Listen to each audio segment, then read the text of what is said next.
Alors ça, c'est un enregistreur et c'est l'outil principal de ma recherche.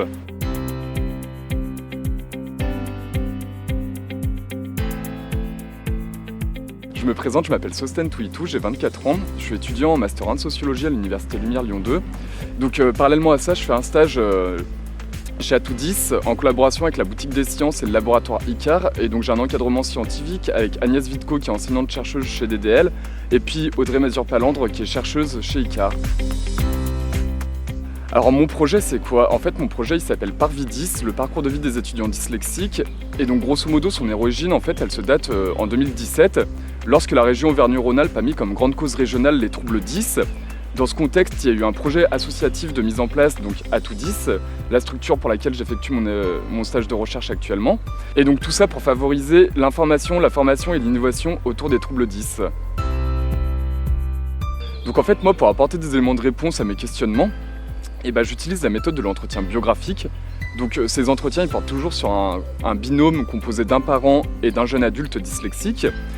Et donc d'ailleurs ça a donné lieu à des souvenirs très riches en fait parce que j'allais directement rencontrer les familles dans le cadre de chez eux, dans leur cadre de leur vie privée, à leur domicile, etc.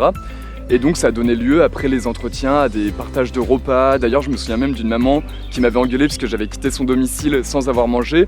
Et donc pour moi je trouve que c'était déjà un résultat en soi ça parce que très concrètement ça montre que ces familles elles ont aussi besoin de partager sur leur expérience du diagnostic qu'elles ont eu en fait. Comme principaux résultats, j'ai notamment pu constater que y avait des trajectoires médicales qui étaient plurielles. Ce que j'ai pu aussi me rendre compte, c'est que certaines mères devaient arrêter leur emploi pour pouvoir prendre en charge leur enfant, c'est-à-dire l'emmener voir l'orthophoniste, négocier sa position à l'école, lui faire son travail scolaire, etc.